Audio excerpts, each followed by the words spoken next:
عثمان احمد نے زباریہ بھابھی کے ہمراہ واپس جانے کی بات کی تو سعید احمد نے شام تک روک لیا تھا۔ انہیں ولید والے پروپوزل کے متعلق ان سے ڈسکشن کرنا تھا۔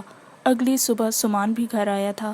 دوپہر کے کھانے کے بعد انہوں نے عثمان، سمان اور زباریہ بھابھی کو پاس بٹھا کر وہ ذکر چھیڑ دیا تھا جس کی وجہ سے سمان سب کچھ چھوڑ چھاڑ کر فوراً کراچی آیا تھا، مگر زرش کی وجہ سے اس کی طرف دھیان ہی نہیں آیا تھا کہ وہ کس کام کے لیے سے یہاں آیا ہے۔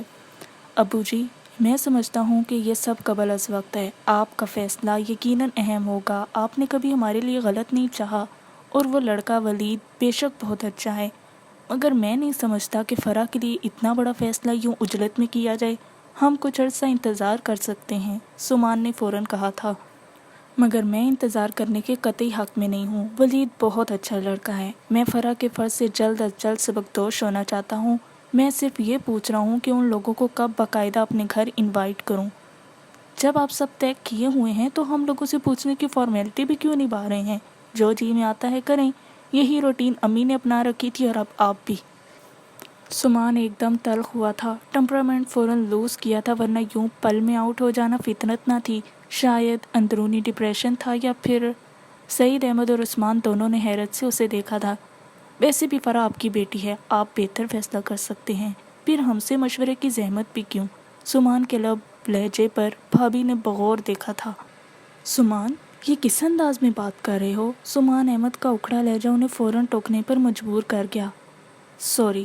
سمان کو فوراً احساس ہوا تو اگلے ہی پل معذرت کر لی، مگر چہرے کے تنے اعصاب نارمل نہیں ہوئے تھے۔ پتہ نہیں کیا وجہ تھی، خلفشار اندرونی تھا یا بیرونی، زباریہ بھابھی اندازہ نہ کر پائی تھی۔ میری سمجھ میں نہیں آ رہا کہ تمہیں اس رشتے پر اعتراض کیا ہے؟ اعتراض کی توقع مجھے جہاں تھی وہاں کوئی رد عمل نہیں ہوا۔ ان کا اشارہ طاہرہ بیگم کی طرف تھا اور تم بغیر وجہ کے اعتراض کر رہے ہو۔ آپ اچھی طرح جانتے ہیں میں کیوں انکار کر رہا ہوں، اور وجہ بھی کوئی غیر معقول نہیں ہے۔ عثمان نے خاصے تعجب سے سمان کو دیکھا۔ سعید احمد بھی ایک پل کو چپ رہ گئے تھے۔ میں فرح کو آپ جیسی یا اپنے جیسی نامکمل محرومیوں سے بھری لائف نہیں دینا چاہتا۔ ہماری ایک ہی اکلوتی بہن ہے، اسے اپنی خوشیوں کے ہر طرح کے تحفظات کا حق حاصل ہے۔ ایک نامکمل ذہنی خلفشار سے بھری وہموں و وسوسوں کی آماچہ سے مزین ایک بنی ہوئی زندگی ہی وہ گزارے گی اگر آپ اس رشتے یا کسی بھی اور رشتے پر بضد رہے تو۔ بڑے تحمل سے سمان نے واضح کیا تھا، فرح تمہاری بہن ہی نہیں، میری بیٹی بھی ہے۔ مجھ سے زیادہ تم لوگوں کو اس کی خوشیوں کا احساس نہیں ہوگا۔ انہوں نے غصے سے سمان کو دیکھا، اندر سے حیرت زدہ بھی تھے کہ اچانک یہ سمان کو کیا ہو گیا ہے۔ اتنا تردد، اتنی بحث و تمہیز تو اس نے اپنی دفعہ بھی نہ کی تھی۔ عثمان بھائی، آپ ہی ابو کو کچھ سمجھائیں پلیز۔ بھابھی، آپ تو ہر بات سے باخبر ہیں، آپ ہی کچھ کہیں۔ سمان نے دونوں خاموش بیٹھے میاں بیوی کو بھی گھسیٹا تھا۔ سمان، میں بھلا کیا کہوں؟ سعد یہاں پاکستان میں ہوتا یا پھپھو وغیرہ کی طرف سے کوئی رد عمل ہوتا تو میں کوئی بات بھی کرتی۔ بھابھی نے سمان کو دیکھتے ہوئے کہا تو سعید احمد چونکے۔ کیا مطلب ہے یہاں سعد کا ذکر؟ کیا مطلب؟ اگر تم فرح کی ذات کو پچھلے حوالوں کی وجہ سے سعد کے ساتھ نتھی کرنا چاہتے ہو تو سمان، میں ایسا کبھی نہیں چاہوں گا۔ اگر حالات و واقعات اس قدر جلدی تبدیل نہ ہوتے تو شاید کچھ گنجائش نکل آتی۔ سعد زرش کو چھوڑ کر گیا تھا، اس کے بارے میں اب بھی اگر کچھ سوچوں تو پھر زرش، سعود اور شائستہ لوگوں کے جذبات سے کھیلنے والی بات ہوئی۔ بے شک سعد لاکھ اپنا ہے، مگر یہ بات بھی تو بھلائی نہیں جائے گی کہ وہ عین شادی کے قریب اتنے نازک حالات میں فرار ہوا تھا۔ سمان نے لب بھینچ لیے۔ ابو جان، اگر پھپھو لوگ ایسا کوئی خیال اب بھی رکھتے ہیں تو مذائقہ تو کوئی نہیں۔ وحید الدین انکل کی فیملی سے پھپھو کی فیملی لاکھ درجے بہتر ہے، اور سعد کے بارے میں ہر طرح کی گارنٹی ہے۔ عثمان بھائی نے بھی گفتگو میں حصہ لیا۔ نہیں عثمان، تمہاری اور سمان کی بات کے بعد میں اب فرح کی ذات کو کوئی متنازع قصہ نہیں بنانا چاہتا۔ لڑکیوں کے معاملات بہت نازک ہوتے ہیں اور میں نہیں چاہتا کہ میری بیٹی کے بارے میں کوئی کچھ کہے۔ سمان کیوں زور دے رہا ہے؟ میں اتنا نہ سمجھ نہیں ہوں، مگر اب سعد کے بارے میں سوچنے کی بھی گنجائش نہیں بچتی۔ بڑے تحمل سے انہوں نے رد کیا تھا، بلکہ اپنا فیصلہ سنایا تھا۔ سمان احمد کو لگا جیسے انہوں نے انتہائی فیصلہ سنا دیا ہو۔ سعد کے بارے میں گنجائش نہیں بچتی، مگر فرح کے بارے میں تو نکالی جا سکتی ہے نا۔ سمان کے اندر بڑی زبردست تحریک برپا ہوئی تھی۔ سمان کے الفاظ ہی ایسے تھے کہ وہاں کمرے میں موجود ہر شخص ایک پل کو خاموش رہ گیا۔ سمان، تمہیں اندازہ ہے تم کیا کہہ رہے ہو؟ کس کے متعلق کہہ رہے ہو؟ انہوں نے کچھ توقف کے بعد بڑی خفگی سے سمان کو دیکھا۔ جی بہت اچھی طرح۔ سمان احمد نے فوراً سر ہلایا تھا۔ آپ فرح کی اور میری اٹیچمنٹ سے بے خبر نہیں ہیں۔ اس کے اس قدر قریب کوئی بھی نہیں رہا، حتیٰ کہ زرش بھی نہیں۔ سمان کا انداز بڑا سنجیدہ تھا۔ سعید احمد کے چہرے پر تفکر کے آثار نمایاں ہوئے تھے۔ آپا کے بار بار زور دینے اور سعد کی شادی سے فرار نے انہیں یہ تو سمجھا دیا تھا کہ سعد کیوں بھاگا ہے، مگر فرح کی ذات بھی انوالو ہوگی انہیں گمان نہ تھا۔ ابو جی، سعد صرف فرح کے لیے یہاں سے گیا تھا۔ ٹھیک ہے، تب حالات کچھ ایسے تھے کہ اس نے جو بھی قدم اٹھایا مگر اس کی نیک نیتی شامل تھی اس میں۔ ہم اسے مورد الزام نہیں ٹھہرا سکتے یا اس کی ذات کو ہائی لائٹ کرنے کا حق رکھتے ہیں۔ سعد سے میرا رابطہ ہے مسلسل۔ بے شک پھپھو لوگ ابھی ناراض ہیں مگر حالات بدلتے دیر نہیں لگتی۔ آپ کے مجبور کرنے پر ہی صحیح، مگر میں نے اس شادی کو نیک نیتی اور دل سے قبول کیا تھا۔ ٹھیک ہے، زرش نے حالات کے مطابق فیصلہ کیا مگر آپ بھی سعد کے اس تعاون نما احسان سے انکاری نہیں ہوں گے۔ اگر سعد یہ قدم نہ اٹھاتا تو آج حالات یہ بھی نہ ہوتے۔ سمان خاموشی سے اٹھ کھڑا ہوا تھا۔ میں اس رشتے کے حق میں نہیں ہوں۔ ہم کچھ عرصہ انتظار کر سکتے ہیں۔ پھپھو لوگوں کی سعد سے ناراضگی ہمیشگی پر محیط نہیں ہوگی۔ مجھے صرف فرح کے جذبات کا احساس ہے۔ آپ بھی ضرور سوچئے گا، اگر میں نے کسی بھی معاملے میں گستاخی کی ہو تو اس کے لیے معذرت، کہ بہرحال اس قصے پر میں کچھ تلخ ضرور ہوا ہوں۔ سمان نے سب پر ایک بھرپور نگاہ ڈالی تھی اور پھر کمرے سے باہر کا رخ کیا۔ سعید احمد نے خالی آنکھوں سے اسے جاتے دیکھا تھا۔ عثمان احمد اور زباریہ بھابی نے ایک دوسرے کو دیکھا اور پھر لب بھینچ لیے۔ نہ جانے اب سعید احمد کیا فیصلہ کرنے والے تھے۔ اگلے 2-3 دن لگے تھے اسے روبہ صحت ہونے میں۔ جسمانی طور پر کمزوری پر قابو پا گیا تھا تو کلائی کا زخم بھی کچھ بہتر ہوا تھا۔ 5ویں دن اسے ڈسچارج کر دیا گیا۔ 5 دن بعد اس کا پہلا پیپر تھا۔ زرش نے یہ قدم کیوں اٹھایا سبھی بے خبر تھے۔ زرش گمسم ہی رہی تھی، صرف ٹھیک ہوں یا چند جملوں کے علاوہ وہ کسی سے بات چیت نہیں کرتی تھی۔ شائستہ بیگم اسے دیکھتی تو دل ہولتا تھا۔ یہ 5 دن سمان نے اس کے پاس اسپتال میں گزارے تھے اور زرش کا سمان کی موجودگی میں ہر وقت آنکھیں بند کیے پڑے رہنا شائستہ بیگم کے اندر بہت سے سوال جگا گیا تھا، مگر نہ ہی وہ زرش سے پوچھنے کا رسک لے سکتی تھی اور نہ ہی سمان احمد سے، مگر وہ محسوس کر چکی تھی کہ زرش کی اس انتہائی جذباتی حرکت کے پیچھے سمان احمد کا کوئی رد عمل ہی ہے، مگر کیا؟ سمان نے زرش کے گھر شفٹ ہونے پر کچھ ریلیکس محسوس کیا تھا۔ اسلام آباد کے کئی کام اٹکے ہوئے تھے۔ سمان فوراً روانہ ہوا تھا۔ وہاں تو دن لگے تھے، کچھ مصروفیات ایسی تھی کہ صرف 1-2 بار ہی کال کر کے چچی سے زرش کی خیریت دریافت کی تھی۔ ادھر سے فراغت ملتے ہی سمان واپس کراچی آیا تھا۔ دل و دماغ تو اسی جذباتی لڑکی میں اٹکا ہوا تھا۔ اس رات وہ صرف ان کے سامنے ٹوٹ کر روئی ہی تھی۔ اس کا رونا ایسا تھا کہ سمان کو ندامت نے ہا لیا تھا، اور پھر اس کے بعد وہ مسلسل سمان کو نظر انداز کر رہی تھی، گم سم چپ چاپ سب کے سامنے تھی۔ گھر جا کر فریش ہو کر سمان چچا کے ہاں چلا آیا تھا۔ شام کا وقت تھا، سبھی لاؤنج میں تھے سوائے زرش کے۔ نوشی ادھر ہی تھی، چند پل سمان سب کے ساتھ ہی بیٹھا تھا۔ زرش کدھر ہے؟ نوشی سے پوچھا۔ کمرے میں دیکھتا ہوں۔ سمان خود ہی اٹھ گیا تھا۔ شائستہ نے خاموشی سے سمان کو جاتے دیکھا۔ زرش تو کمرے میں بند بالکل ہی چپ چاپ ہو گئی تھی۔ عیادت کرنے والے بھی اس کی خاموشی صاف محسوس کر رہے تھے۔ وہ عشق جو ہم سے روٹھ گیا، اب اس کا حال سناؤں کیا؟ کوئی مہر نہیں، کوئی قہر نہیں، پھر سچا شعر سناؤں کیا؟ سمان کے قدم دروازے کی دہلیز پر ہی ٹھٹک گئے تھے۔ وہ کمپیوٹر کے سامنے ریوالونگ چیئر پر بیٹھی بظاہر اسکرین پر نظر گاڑے، مگر وہ دراصل اپنے وجود سے بے خبر تھی۔ اس کی آنکھوں میں دمکتی چمکتی لہروں کی روشنی مانند پڑ چکی تھی۔ بے حس انداز میں وہ صرف سامنے دیکھ رہی تھی۔ دھیمی آواز میں بجتا میوزک بھی شاید اس کی توجہ اپنی طرف مبذول نہ کر پایا تھا۔ ایک آگ غم تنہائی کی جو سارے بدن میں پھیل گئی۔ جب جسم ہی سارا جلتا ہو تو دامنے دل کو بچائیں کیا؟ وہ عشق جو ہم سے روٹھ گیا، اب اس کا حال بتائیں کیا؟ سمان کو لگا جیسے وہ اپنے خول میں سمٹ گئی ہے، اپنی ذات کے گنبد میں قید لمحہ بہ لمحہ ختم ہوتی جا رہی ہے۔ بے پرواہی سے دوپٹہ کندھے پر تھا۔ پیلے لباس میں کرسی کی پشت سے سر ٹکائے وہ زرد سرسوں کا پھول لگ رہی تھی۔ سنہرے ریشمی بال سائڈ پر تھے، بکھرے الجھے بے ترتیب سے انداز میں۔ سمان نے ایک گہری سانس خارج کی تھی۔ اسے اس حال میں دیکھ کر دل تو لہو لہو ہو گیا تھا۔ سمان کے غیر جذباتی رویے نے اسے ایک طوفان سے آشنا کیا تھا جس کا اندازہ اب ہو رہا تھا۔ سمان نے قدم اندر کی طرف بڑھا لیے تھے۔ وہ اپنے تصور میں اتنی مگن تھی کہ سمان کی موجودگی بھی اثر انداز نہ ہو پائی۔ زرش پکار پر ایک پل کو وہ ٹھٹکی تھی، نگاہوں کو جنبش دی تو نظریں سمان کے چہرے پر ایک پل کو جم سی گئی تھیں۔ شرمندہ افسردہ چہرہ سامنے تھا، مگر اس کا نقصان پورا نہیں ہونے والا تھا۔ اب اس کا اعتبار ٹوٹا تھا، اس کے اندر کی زرش کا قتل ہوا تھا۔ وہ کیسے اب دوبارہ اپنے آپ کو بحال کرتی؟ اس رات سمان احمد کی جذباتیت نے صرف چند الفاظ ہی ادا نہیں کیے تھے، اس کا اعتبار توڑا تھا۔ اس کے منہ پر صرف ایک تھپڑ ہی نہیں پڑا تھا، سمان کی ذات پر یقین رکھنے والی زرش کا قتل ہوا تھا، اور اس کے بعد وہ اب کیسے جیتی؟ اس کی آنکھیں بے تاثر ہی رہی تھیں، وہ اپنی جگہ سے نہیں ہلی تھی۔ سمان کو سامنے دیکھ کر ہمیشہ کی طرح گھبرائی نہیں تھی، اور نہ ہی کمپیوٹر سی ڈی پلیئر آف کرنے کا خیال آیا تھا۔ یوں لگ رہا تھا کہ وہ گویا بے حس اور پتھر ہو چکی ہے، ہر احساس سے آری، ہر جذبے سے بدزن۔ کیسی ہو؟ زرش نے نگاہیں پھیر کر کمپیوٹر کی کی بورڈ پر جما دی۔ زرش، سمان کے لیے اس کا یہ انداز بڑا اذیت ناک تھا، بڑے کرب سے پکارا تھا۔ زرش پلیز۔ سمان نے ریوالونگ چیئر کا رخ اپنی طرف کر لیا۔ وہ سر اٹھا کر سمان کو دیکھنے لگی۔ سمان نے پہلے کمپیوٹر آف کیا اور پھر اسے دیکھا جو اس کو دیکھ ہی نہیں پا رہی تھی۔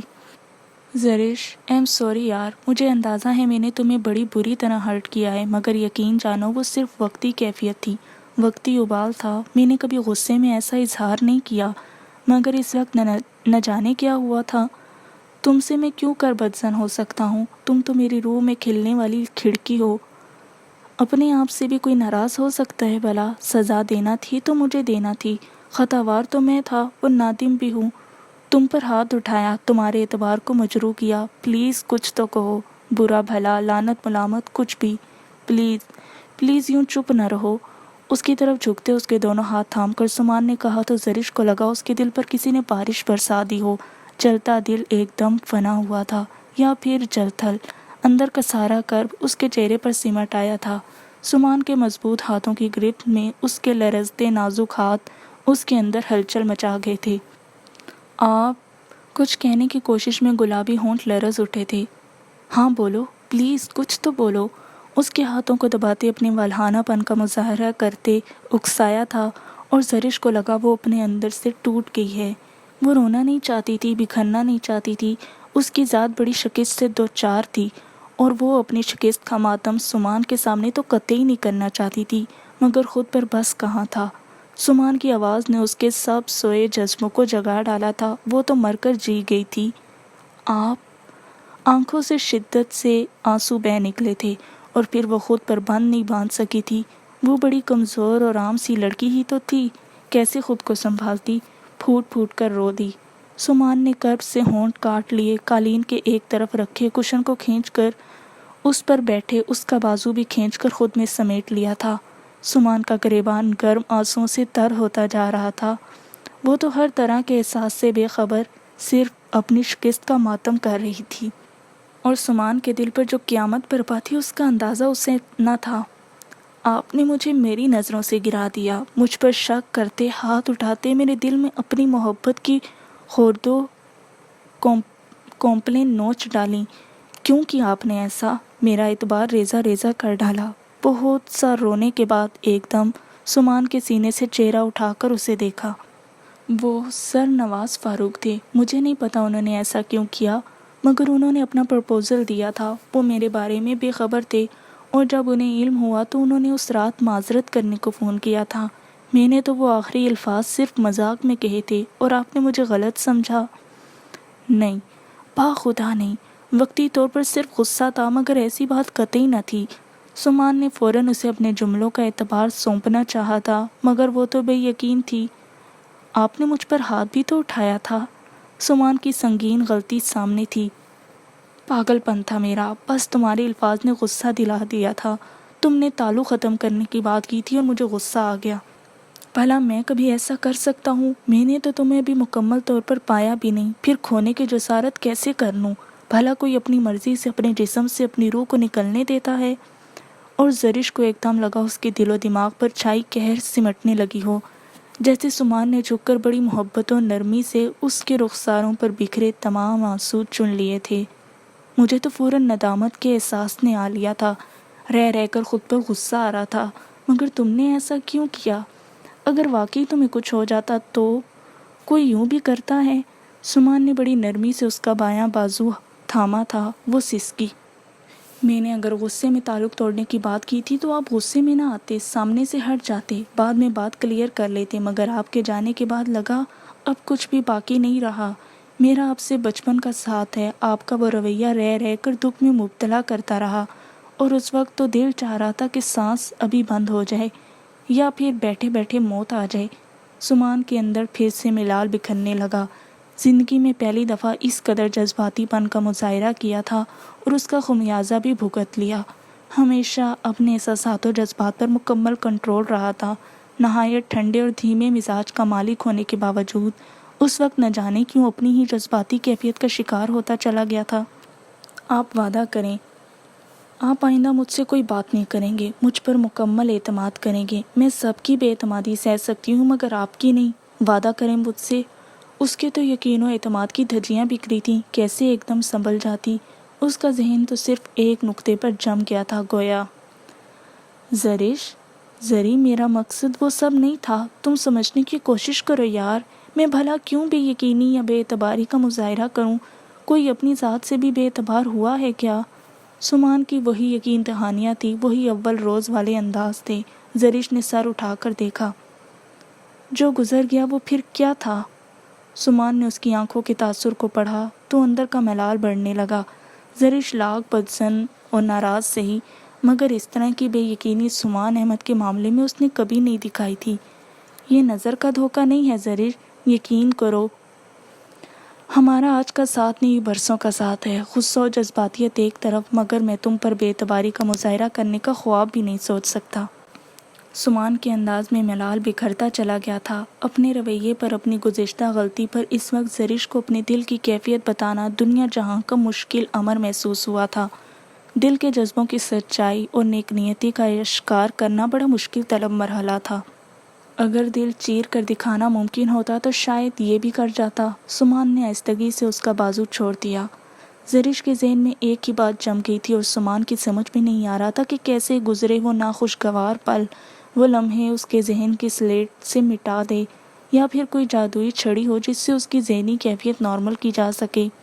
وہ جس بے اعتباری اور بے یقینی کی فضا میں الجھ گئی تھی اس سے نکالا جائے۔ کاش میں تمہیں اپنے جذبوں کی نیک نیتی کا یقین دلا سکتا۔ سمان نے بڑی آزردگاہ نگاہوں سے زرش کو دیکھا تھا۔ سمان خاموشی و آہستگی سے اپنی جگہ سے کھڑا ہو گیا۔ زرش، کس انداز، کن الفاظ میں اپنی شرمساری کا اظہار اور قلبی کیفیت کو آشکار کروں کہ تمہارے دل کی ساری بے یقینیاں ختم ہو جائیں؟ تم نے اپنے ذہن کو ایک ہی نقطے پر جما لیا ہے، نہ تم کچھ سمجھ رہی ہو اور نہ یقین۔ تم میری اولین محبت ہو، میں کیوں کر تم سے بدگمان ہونے لگا؟ ہاں، چند کمزور لمحوں کی گرفت نے ایک کمزور انسان ہونے کا خراج ضرور وصول کیا تھا، مگر دل کے کسی بھی گوشے میں یہ گمان پیدا نہ ہوا کہ میں تم سے بدظن ہو چکا ہوں۔ گھر جا کر خود کو لعنت ملامت کرتے بھی یہ احساس نہ ہوا کہ میں بے یقین ہوا ہوں، بلکہ اپنے رویے اور جذباتی پن پر اضطراب کا شکار رہا۔ اور اب سمان نے پلٹ کر اسے دیکھا، وہ گھٹنوں میں سر دیے ابھی بھی سسک رہی تھی۔ سمان نے اذیت و بیچارگی سے لب بھینچ لیے۔ تمہارے ایگزام میں صرف 3-4 دن باقی ہیں، پلیز خود کو کمپوز کرو، بحال کرو، اس طرح تو بکھر جاؤ گی تم۔ زرش نے سر اٹھا کر سمان کو دیکھا تو سمان نے نگاہ پھیر لی۔ مجھ سے اب ایگزامز نہیں دیے جائیں گے، بڑی بیچارگی تھی اس کے انداز میں۔ زرش پلیز، میں ہر طرح کی سزا سہنے کو تیار ہوں، جو بھی کہو گی کروں گا، مگر پلیز اپنا فیوچر تباہ مت کرو۔ اپنی تعلیم کی طرف دھیان دو، تمہارے اس انتہائی قدم سے پہلے ہی سب پریشان ہیں۔ اب تمہارے اس فیصلے سے سب نہیں تو کم از کم چچا اور چچی جان تو ضرور متاثر ہوں گے، پلیز کچھ سوچو سمجھو۔ اس کے اس فیصلے نے سمان کو مزید تکلیف میں دھکیل دیا تھا۔ تو کیا کروں؟ آپ نے مجھے جیتے جی مار ڈالا ہے، سب جذبے مر گئے ہیں، کیسے سوچوں؟ اب کچھ بھی نہیں سوچا جاتا۔ ادھر وہی عالم تھا۔ سمان نے بے حد اذیت سے اسے دیکھا۔ سخت اذیت میں تو شائستہ بیگم کی بھی ذات آ چکی تھی۔ کمرے کی دوسری طرف ہونے والی باتیں ان کے وہم و گمان میں بھی نہ تھی۔ سمان احمد کی انتہائی بے چارگی اور زرش کا بری طرح سے سکنا رونا، اندرونی مکالمے، الفاظ، سمان کے جملے، زرش کے الفاظ، وہ عجیب الجھن میں گر گئی تھیں۔ بہت سی باتیں پردے میں ہونے کے باوجود بھی کچھ واضح ہو چکا تھا۔ وہ تو سمان اور زرش کی موجودگی میں یوں ہی حالات کا جائزہ لینے ادھر آئی تھیں کہ دل میں سمان کے رویے اور زرش کی مسلسل چپ نے یہ یقین تو پیدا کر دیا تھا کہ جو بھی معاملہ ہوا تھا ان دونوں کی ذات کے درمیان میں ہی تھا، مگر کیا؟ سمان کا شرمسار معذرت خوانہ لب و لہجہ اور زرش کا ہار جانے والا انداز، وہ تو سب کچھ ہی اور ہی معاملہ رکھا جو ان کے وہم و گمان بے بنا تھا۔ یہ نواز فاروق کون تھا؟ وہ الجھ کر رہ گئی تھی۔ تاہم ان کے الجھے دل کو ایک گونا اطمینان تو حاصل ہوا تھا کہ اتنے دن سے زرش کے اس انتہائی قدم کی وجہ تو سامنے آئی تھی۔ انہیں یقین تھا کہ بات ان دونوں کی ہی ہے، مگر معاملہ یہ ہوگا۔ وہ تکلیف سے دروازے سے ہٹ گئی تھیں۔ وہ اندر جانے کے بجائے لان میں آ بیٹھی۔ کچھ دیر بعد ان کی توقع کے مطابق سمان آتا دکھائی دیا تو انہوں نے اس کی طرف بغور دیکھا۔ بھنجے لب یا اسمردہ انداز میں قدم اٹھاتا وجود ان کے دل میں ملال جاگا۔ سمان! اپنے ہی دھیان میں چلتے سمان نے چونک کر آواز کے تعاقب میں دیکھا۔ چچی کو لان چیئر پر بیٹھے پایا تو اسی جانب آ گیا۔ آپ ادھر اکیلی کیوں بیٹھی ہیں؟ تمہارا انتظار کر رہی تھی۔ خیریت؟ سمان نے چونک کر دیکھا، وہ خود الجھی ہوئی تھی۔ بیٹھو۔ سمان سامنے رکھی کرسی پر ٹک گیا۔ میں تمہارے اور زرش کے مابین ہونے والی گفتگو سن چکی ہوں۔ ابھی دانستہ نہیں، مگر تم سے ساری بات سننا چاہتی ہوں۔ میں جاننا چاہتی ہوں کہ زرش نے یہ انتہائی قدم کیوں اٹھایا۔ سمان کے چہرے کا رنگ ایک دم متغیر ہوا تھا۔ ماں جیسی چچی سے ایسی حیا آئی کہ نظریں خود بخود جھکتی چلی گئیں۔ انہوں نے بلا تمہید اصل بات کی تھی۔ سمان کو چند پل لگے تھے خود کو بحال کرنے میں۔ بہرحال ایک جگہ غلطی ہوئی تھی، اس کی سزا بھی بھگتنا تھی۔ اب آہستگی سے وہ گزری رات حرف بحرف بیان کر ڈالی۔ یہ نواز کون ہے؟ انہوں نے ساری بات سن کر پوچھا تو سمان نے نفی میں سر ہلا دیا۔ مجھے نہیں معلوم، جو زرش نے اب کہا ہے وہ بھی بتا دیا ہے۔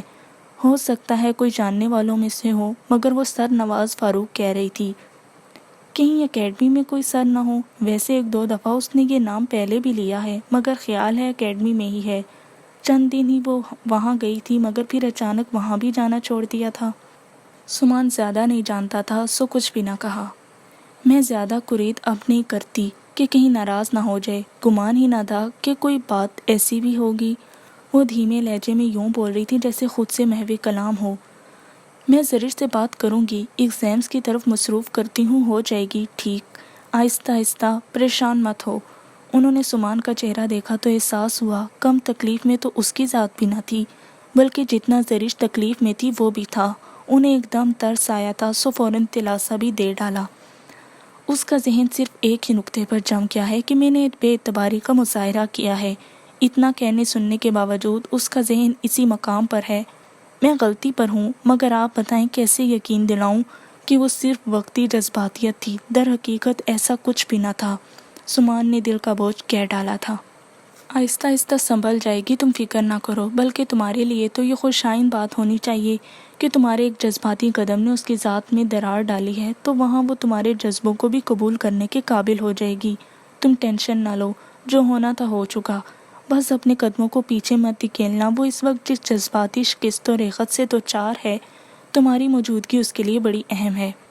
رہی ایک نقطے پر جم جانے یا یقین و اعتماد کی بات، تو چند دنوں میں ٹھیک ہو جائے گی، میں دیکھ لوں گی۔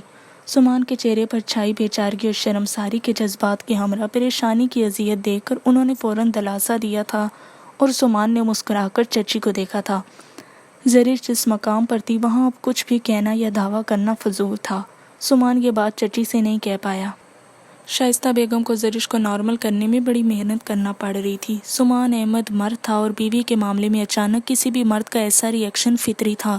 پھر سمان کا یہ رویہ اسے الزام نہیں دیا جا سکتا تھا کہ زرش نے کبھی سمان کو اس رشتے کے حوالے سے قبول نہیں کیا تھا۔ دونوں کے درمیان اس رشتے کے حوالے سے جو اعتماد کی فضا ہونا چاہیے تھی وہ بالکل منقوط تھی۔ پھر ایسا واقعہ رونما ہو جانا شائستہ بیگم کی سمجھ میں نہیں آ رہا تھا کہ سمان کو الزام دیں یا زرش کی جذباتیت کو درد الزام ٹھہرائیں۔ بہرحال قصوروار انہیں زرش ہی لگ رہی تھی۔ زرش کے ایگزامز قریب تھے، ایسے میں اس کی یہ کنڈیشن اور جذبات بھرا قدم انتہائی سنگین صورتحال اختیار کر گیا تھا۔ آنے والے دنوں میں انہیں زرش کو اس جذباتی دھچکے سے نکالنے کے لیے بڑی جدوجہد کرنا پڑ رہی تھی، اور وہ اس کے لیے کوشاں بھی تھیں کہ وہ نارمل ہو جائے۔ ایگزام شروع ہو گئے تو وہ مسلسل اس کے پاس جمی رہتی تھی۔ شروع میں تو وہ ایگزام دینے کی بھی روادار نہ تھی، مگر ان کے سمجھانے، منانے اور بہلانے سے وہ آمادہ ہو گئی تھی۔ مگر وہ سارا جوش جیسے مانند پڑ گیا تھا۔ شائستہ بیگم نے نوشین کو ادھر ہی بلا لیا تھا۔ خود سارا دن زرش کے آگے پیچھے رہتے ہوئے گزارتی، گھر ڈسٹرب ہو رہا تھا۔ ایسے میں نوشین کا بڑا سہارا تھا۔ ان کی مسلسل محنت سے یہ ضرور ہوا تھا کہ وہ سب کچھ بھلا کر جذباتیت کے حصار سے نکل کر پوری توجہ سے ایگزام دے رہی تھی۔ شائستہ نے سمان کو بار بار ادھر آنے سے منع کر دیا تھا۔ اس دن کے بعد صرف ایک چکر لگایا تھا اور پھر شائستہ کے منع کرنے پر اسلام آباد چلا گیا تھا۔ زرش کے موبائل پر کال سے بھی ٹوک دیا تھا۔ وہ چاہتی تھی کہ وہ دھیان اور توجہ سے صرف ایگزام دے، کسی طرف توجہ نہ دے، اور آنے والے دنوں سے ثابت کر دیا تھا کہ ان کی محنت رائے گاہ نہیں گئی۔ اس سارے عرصے میں نوشین ادھر ہی تھی۔ ایک ایک کر کے زرش کا لاسٹ پیپر بھی ختم ہوا تو جہاں سے اس دن رات کی اس مشقت سے ریلیکس ہونے پر شکر ادا کیا تھا، وہیں شائستہ بیگم نے بھی شکر کا کلمہ پڑھا کہ ایک بہت بڑا بوجھ کندھوں سے اترا تھا۔ شائستہ بیگم نے آنے والے وقت کے لیے زرش کی ذات کے حوالے سے جو بھی سوچ و بچار کی تھی، اس میں سر فہرست زرش کی رخصتی تھی۔ وہ راضی تھی یا نہیں، انہوں نے طے کر لیا تھا کہ اس کو رائے کو اہمیت نہیں دی جائے گی۔ ہاں، اسے سمجھائیں گی ضرور کہ وہ غلط کر رہی ہے۔ جس طرح زرش کی زندگی میں یہ جذباتی واقعہ رونما ہوا تھا، وہ نہیں چاہتی تھی کہ مزید وہ کوئی ایسی حماقت کر بیٹھے کہ جس کا مداوع صرف پچھتاوے کی صورت میں ہو۔ کل زرش کا لاسٹ پیپر تھا اور آج انہوں نے سوچ لیا تھا کہ وہ زرش سے آج حتمی بات کریں گی۔ زرش فری ہو چکی تھی، اب بات کرنے میں کوئی حرج بھی نہ تھا۔ فائنل اور آخری بات، حتمی فیصلہ کن بات۔ وہ زرش کے کمرے میں آئی تو وہ نہا کر نکلی تھی، بالوں میں برش کر رہی تھی۔ ماما کو دیکھ کر مسکرائی۔ آئیے۔ کیا کر رہی تھی؟ کچھ نہیں، پیپرز کی ٹینشن اتری ہے تو سوچا کمرے کا بھی حلیہ درست کر لوں، اب فارغ ہو کر بات لیا ہے۔ شائستہ بیگم نے دیکھا کمرہ صاف اور سلیقے سے سیٹ تھا۔ بے ترتیبی تو پہلے بھی نہیں تھی، مگر اسٹڈی ٹیبل ہر وقت بکھری رہتی تھی، جواب درست حالت میں تھی، کتابیں ترتیب سے ریک میں سجی ہوئی تھیں۔ ادھر آؤ، ادھر بیٹھو، مجھے تم سے ایک ضروری بات کرنی ہے، انہوں نے کہا تو وہ چونکی۔ ان کے سنجیدہ مزاج کو دیکھتے ان کے قریبی بستر پر آ بیٹھی تھی۔ خیریت ماما؟ ہاتھ کا زخم کیسا ہے اب؟ انہوں نے پوچھا تو زرش نے اپنے بائیں ہاتھ کی کلائی کو دیکھا۔ زخم بھر چکا تھا، اب صرف نشان تھے۔ بایاں ہاتھ تھا، اگر دایاں بازو ہوتا تو ایگزامس بھی بہت مشکل سے ہو جاتی۔ وہ شاید کبھی پیپر نہ دے پاتی۔ ایگزام کے دوران بھی مسلسل بینڈیج ہوتی رہی تھی، اب تو صرف نشان باقی تھے۔ نشان دیکھتے ہی اسے اور بھی بہت کچھ یاد آیا تو اس نے سر جھٹکا۔ وہ کچھ بھی سوچنا نہیں چاہتی تھی، خاص کر اس تکلیف دہ واقعے کو تو بالکل بھی نہیں۔ ٹھیک ہے، وہ دھیرے سے بولی۔ درد تو نہیں ہوتا؟ نہیں۔ ایگزام ہو چکے ہیں، مزید کیا ارادہ ہے؟ انہوں نے پوچھا تو زرش نے انہیں دیکھا۔ BBA کروں گی، رزلٹ کا مجھے یقین ہے، ہمیشہ کی طرح ٹاپ کروں گی۔ سوچ رہی ہوں وقت ضائع نہ کروں، ایپٹیٹیوڈ ٹیسٹ کی تیاری شروع کر لوں۔ ماما، اگر میں یونیورسٹی چینج کرنا چاہوں تو؟ کیا مطلب؟ میں سوچ رہی ہوں اگر میں پنجاب کی کسی یونیورسٹی میں ایڈمیشن لینا چاہوں تو؟ جھجکتے ہوئے اس نے دل کی بات کہہ دی تھی۔ شائستہ بیگم نے بڑی حیرانی سے اسے دیکھا۔ مزید پڑھنے پر انہیں اعتراض نہ تھا، وہ تو خود چاہتی تھی کہ وہ تعلیم مکمل کرے، اپنی بیٹیوں کو اعلیٰ تعلیم دلوانا ان کا خواب تھا، مگر یہ یونیورسٹی چینج کرنے کا خیال انہیں بالکل بھی نہ بھایا۔ کیوں؟ میں ماحول چینج کرنا چاہتی ہوں، کچھ عرصے کے لیے منظر سے ہٹنا چاہتی ہوں۔ انہوں نے پریشانی سے زرش کا چہرہ دیکھا۔ وہ تو سمجھ رہی تھی کہ زرش نارمل ہو چکی ہوگی، ذہنی طور پر کچھ فرق آیا ہوگا، مگر اس کی ذہنی کنڈیشن اسی مدار پر مرکوز تھی، بلکہ اب یہ فرار کا خیال سن کر ان کا دل خوفزدہ ہو گیا۔ اگر ماحول ہی چینج کرنا مقصد ہے تو اسلام آباد سے بہتر کوئی جگہ نہیں، وہاں اچھے ادارے ہیں جو BBA کروا رہے ہیں، اور میں بھی سوچ رہی ہوں کہ اب تمہیں اسلام آباد رخصت کر دینا چاہیے۔ انہوں نے ہلکے پھلکے انداز میں ابتدا کی۔ نہیں ماما، میں نے ایسا کبھی نہیں سوچا، میں کراچی یا اسلام آباد سے ہٹ کر صوبہ پنجاب کے اداروں کی بات کر رہی ہوں۔ اس نے رخصت کر دینے والی بات کو یکسر نظر انداز کر دیا تھا۔ چلو، یہ تو بات کی بات ہے، دیکھیں گے، فی الحال میں جو تم سے کہنے آئی ہوں وہ غور سے سن لو۔ زرش نے غور سے ماما کو دیکھا، شاید کوئی سنجیدہ معاملہ تھا۔ کل بھائی صاحب اور آپا لوگ آ رہے ہیں۔ اچھا، مگر کیوں؟ خیریت؟ ہمارے اور بھائی صاحب کے درمیان یہ بات طے تھی کہ ایگزام کے فوراً بعد تمہیں اسلام آباد بھیج دیا جائے گا۔ رات تک عثمان اور زباریہ بھی پہنچ جائیں گے اور کل سمان بھی۔ ضروری میٹنگ تھی ورنہ وہ آج ہی چلا آتا۔ یہاں سے آپا کی فیملی، نوشین کے سسرال والے اور بھائی صاحب لوگ ہوں گے۔ طاہرہ آتی ہے یا نہیں ہمیں اس سے کوئی سروکار نہیں۔ یہ ہمارا یعنی ہم سب لوگ بشمول تمہارے پاپا سب کا مشترکہ فیصلہ ہے کہ کل تمہیں سمان، زباریہ اور عثمان کے ہمراہ اسلام آباد روانہ کر دیا جائے۔ بہت دن رہ لیا تم نے میکے میں۔ اگر تمہاری تعلیم کا یہ سلسلہ نہ ہوتا تو ہم یہ قدم پہلے اٹھا لیتے۔ تمہیں پہلے اس لیے نہ بتایا کہ تم ڈسٹرب نہ ہو، کل تک ذہنی طور پر تیار ہو جاؤ، پر رخصتی یقینی ہے۔ یہ کیسے ہو سکتا ہے؟ زرش جو حیرانی سے سن رہی تھی ایک دم انکاری ہوئی۔ میں کہیں نہیں جاؤں گی، آپ کو میں پہلے بھی کہہ چکی ہوں مجھے کہیں نہیں جانا، اور اسلام آباد تو قطعی نہیں۔ ایک دم کہتے ہوئے وہ بستر سے اٹھ کھڑی ہوئی تھی تو شائستہ بیگم نے برہمی سے اس کا ہاتھ پکڑ کر اسے واپس بٹھا لیا۔ احمقانہ باتیں مت کرو زرش، اب تک جو ہو چکا ہے وہ کافی نہیں ہے کیا؟ اور کتنا ذلیل کروانا ہے ہمیں؟ وہ پھٹ ہی تو پڑی تھی۔ ماما، زرش نے بے یقینی سے ان کے لب و لہجے اور الفاظ پر انہیں دیکھا تھا۔ آپ میرے بارے میں ایسا سوچتی ہیں؟ میں نے بھلا کب ایسا سوچا ہے؟ وہ پل میں رو دی تھی۔ سوچا نہیں، مگر تم نے اب جس طرح ضد پکڑ لی ہے اس سے ہم صرف ذلیل ہی ہو رہے ہیں۔ خاندان بھر میں جس کو دیکھو اسی قصے کو چھیڑے بیٹھا ہے۔ کیا بیٹیوں کی ماں ہونا میرے لیے جرم ہے؟ تم نے پہلے جذباتیت بھرا حماقت خیز جو قدم اٹھا لیا ہے وہ کم تھا کیا میرے لیے؟ زرش نے زبان دانتوں تلے دبا لی۔ شائستہ بیگم نے کے تیور انتہائی جارحانہ تھے۔ میں تمہیں مجبور نہیں کروں گی، بس صرف اتنی بات ضرور کہتی ہوں کہ اب جذباتیت کی عمر سے نکل آؤ۔ بڑے لوگ ہیں جنہیں ایسی زندگی جینا پڑتی ہے، رشتے ناتوں میں ایسی قربانیاں دینا پڑتی ہیں۔ پھر تمہارے ساتھ سمان احمد جیسا مضبوط محبت بھرا حوالہ ہے، ہر سرد و گرم میں تمہارا محافظ بنے گا۔ بعض کو تو یہ سہارا بھی میسر نہیں ہوتا، کڑی دھوپ میں برہنہ چلنے کی سزا ساری عمر جبلتے ہیں۔ ہماری طرف دیکھو، ہمارا احساس کرو، پہلے ہی بہت کچھ برداشت کر چکے ہیں تمہارے پاپا۔ وہ کس اذیت میں ہیں، تمہیں یوں دیکھتے ہیں تو کیسے ان کا دل تڑپتا ہے، کاش تم سمجھ سکتی۔ ماما، میں مر جاؤں گی، مجھے ایسی سزا تو مت سنائیں، میں ساری عمر ایک الزام بن کر رہ جاؤں گی، وہ زندگی اس سے زیادہ مشکل ہو جائے گی۔ سب ٹھیک ہو جائے گا، کچھ عرصہ باتیں ہوں گی، پھر معاملہ سلجھ جائے گا۔ کبھی تو طاہرہ کو اپنی غلطیوں کا احساس ہوگا۔ تم ہمت نہ ہارو، چھوڑ دو یہ ضد۔ ابھی تمہاری عمر ہی کیا ہے، خوشیوں کے دن ہیں، جب وقت گزر جاتا ہے تو صرف پچھتاوے رہ جاتے ہیں بیٹا، انہوں نے اب کے تحمل اور محبت سے کہا تھا۔ زرش نے ماں کو دیکھا، ان کے چہرے پر انکہی التجا تھی۔ کیسا درد تھا، کیسا کرب تھا، وہ شدت سے رو دی۔ ماما، آپ کو نہیں پتا، کچھ بھی نہیں پتا، انہوں نے سمان نے مجھ پر کیسی بد اعتمادی کا اظہار کیا ہے، وہ مجھے کیسی لڑکی سمجھتے ہیں۔ وہ اب بھی کھل کر نہ کہہ سکی تھی مگر شائستہ سمجھ گئی تھی۔ مجھے سب علم ہے۔ وہ حیران ہو کر ماما کو دیکھنے لگی۔ سمان نے مجھ سے کچھ نہیں چھپایا، اپنی ہر غلطی قبول کی ہے۔ پھر زری بیٹا، جہاں رشتوں میں اتنی دوریاں ہوں، دلوں میں اتنی غلط فہمیاں ہوں، وہاں ایسی صورتحال رونما ہو جانا کوئی غیر معمولی بات تو نہیں۔ سمان بھی انسان ہے، اور پھر تم دونوں کے درمیان جو رشتہ تھا اس کے کچھ تقاضے تھے، باہمی اعتماد اور یقین کا ماحول۔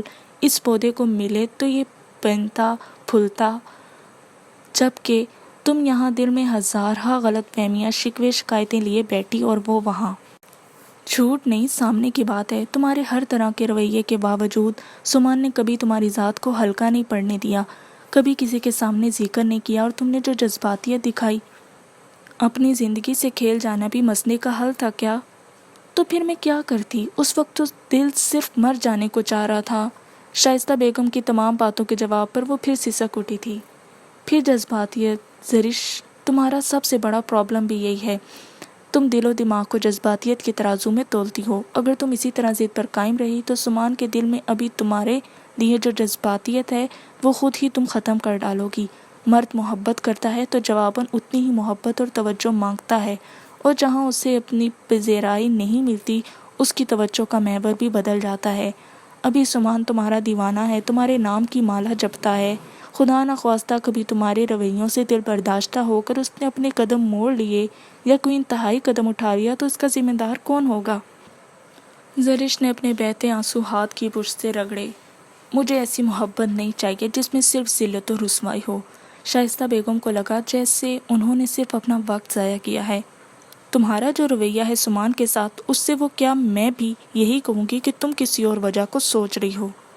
ماما، آپ مجھے ایسا سمجھتی ہیں؟ لہجے میں ہزارہا شکوے در رہے تھے۔ نہیں، مگر لوگوں کی زبان نہیں روکی جا سکتی۔ زرش نے بڑی ناراض نظروں سے انہیں دیکھا۔ آج تمہاری زندگی میں کوئی ایسا شخص آیا ہے، ایک پروپوزل ہی تو ہے۔ تم شادی شدہ ہو، مگر سوچو ذرا، اگر تمہاری اور سمان کی زندگی میں کوئی تیسرا انسان داخل ہو جائے تو؟ ماما پلیز، اس نے اذیت سے ٹوک دیا۔ اس کے لیے ایسا تصور بھی گناہ تھا۔ ایسا کبھی نہیں ہو سکتا، قطعیت سے انکار کیا تھا۔ ایسا ہو جائے گا اگر تم اسی طرح ضد پر اڑی رہی تو۔ ان کا لہجہ سختی لیے ہوئے تھا۔ سمان ایک مکمل نارمل انسان ہے۔ شادی بیاہ کھیل نہیں ہوتے، نہ ہی دو افراد کے مابین طے ہونے والا معاملہ ہوتا ہے۔ یہ دو خاندانوں کی بقا کا سوال ہے۔ جس طرح تم ضد پر اڑی ہوئی ہو، تم مان نہیں رہی تو ٹھیک ہے، ہم تم پر زبردستی نہیں کریں گے، مگر ہم تمہیں ساری عمر جوگ لینے کی اجازت بھی نہیں دیں گے۔ سمان، ہمیں لاکھ عزیز سے ہی، مگر تمہاری زندگی تمہاری خوشی سے بڑھ کر نہیں۔ ایسی صورت میں ہم کوئی حتمی فیصلہ ضرور کریں گے۔ کیسا فیصلہ؟ زرش نے نہ سمجھی سے انہیں دیکھا۔ تم سمان کے ساتھ جانے رہنے پر راضی نہیں؟ سمان بھی آخر انسان ہے، وہ 1-2 سال انتظار کرے گا، مگر کب تک؟ پھر ہم بھی ایسا نہیں چاہیں گے کہ تمہارے خیال میں یہ تعلق، یہ رشتہ محض مجبوری کا سودا ہے، تو پھر اسے توڑ دینا ہی بہتر ہوگا، تمہارے حق میں بھی اور سمان کے بھی۔ کیا؟ زرش نے اپنے حواس اڑتے محسوس کیے تھے۔ اس نے تو ایسا کبھی خواب میں بھی نہیں سوچا تھا۔ کیا کہہ رہی ہیں آپ؟ اس کی اپنی آواز ہی لڑکھڑا گئی تھی۔ مگر میں نے ایسا نہیں سوچا۔ فوراً گھبرا کر ماں کو دیکھا۔ مگر ہم سوچیں گے۔ تمہیں ساری عمر اس حالت میں اپنے سامنے نہیں بٹھائے رکھنا۔ سمان حالات کو سمجھنے کی صلاحیت رکھے گا۔ یہ قدم اس کے لیے مشکل ضرور ہوگا، مگر ناممکن نہیں۔ اور پھر تمہاری بقا کا بھی خیال ہے۔ ہم سمان کو تمہارے لیے مجبور کریں گے کہ وہ باہمی رضامندی سے یہ رشتہ ختم کر دے۔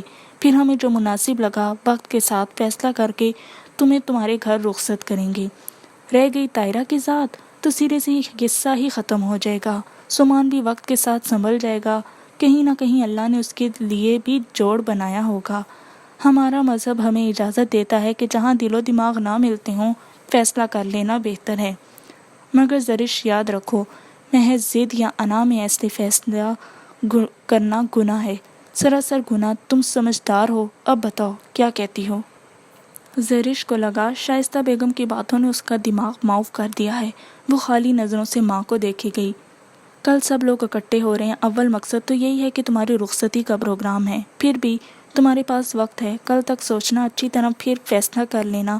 تمہیں کوئی مجبور نہیں کرے گا، آخری فیصلہ تمہارا ہوگا۔ تم انکار کرتی ہو تو کل سب کی موجودگی میں ہی ہم نے سوچ لیا ہے کہ فیصلہ کر لیا جائے کہ یہ رشتہ ختم کر دیا جائے۔ رہ گئی رشتہ داری کی بات، تو وہ بھی وقت کے ساتھ جو ہوگا دیکھ لیں گے۔ ماما، سسکی بھرتے اس نے ان کی گود میں سر رکھ دیا۔ شائستہ کا اپنا دل بھر آیا تھا۔ انہوں نے بہت محبت سے اس کے سر پر ہاتھ رکھا تھا، اپنے ایک دم بہتے بےتاب آنسوؤں کو بمشکل پیچھے دھکیلا۔ ان کی ذرا سی ہمدردی زرش کو اپنی ضد پر اڑے رہنے پر مجبور کر سکتی تھی۔ ہمیں اب کوئی مجبوری نہیں، صلح و صفائی، افہام و تفہیم سے یہ رشتہ ختم ہو سکتا ہے۔ ہمیں تمہاری خوشی سے بڑھ کر کچھ بھی نہیں۔ زرش سے سکتی رہی تھی۔ فیصلہ تمہیں کرنا ہے، وہ فیصلہ کرنا جس میں تمہاری بہتری ہو۔ تمہاری بہتری ہے، تمہارا دل جس فیصلے کے حق میں ہے۔ محض طاہرہ کی ضد اور اپنی انا کے ذام میں اپنا مستقبل برباد مت کرنا۔ طاہرہ کبھی معافی مانگنے نہیں آئے گی۔ ایک عمر کا ساتھ ہے ہمارا۔ میں اس کی رگ رگ سے واقف ہوں، اور میری بیٹی اتنی کم عقل نہیں محض کسی کو فاتح ٹھہرانے کو اپنی زندگی ہی داؤ پر لگا دے۔ ہماری محبتیں تو فطری ہیں، مگر تمہیں سمان کی طرح کوئی نہیں چاہے گا۔ سمان نے تم پر شک نہیں کیا تھا، یہ تو ابتدا تھی، اس رشتے کا تقاضا تھا، مگر تم ابھی نہ سنبھلی تو سمان کو تم خود اب بد اعتمادی کا شکار ہونے پر مجبور کرو گی۔ شائستہ نے اسے دیکھا، اس کا وجود ہولے ہولے لرز رہا تھا۔ انہوں نے اس کا چہرہ ہاتھوں میں بھر کر پیشانی چومی تھی۔ مرد کی زندگی میں دوسری عورت آنے میں دیر نہیں لگتی۔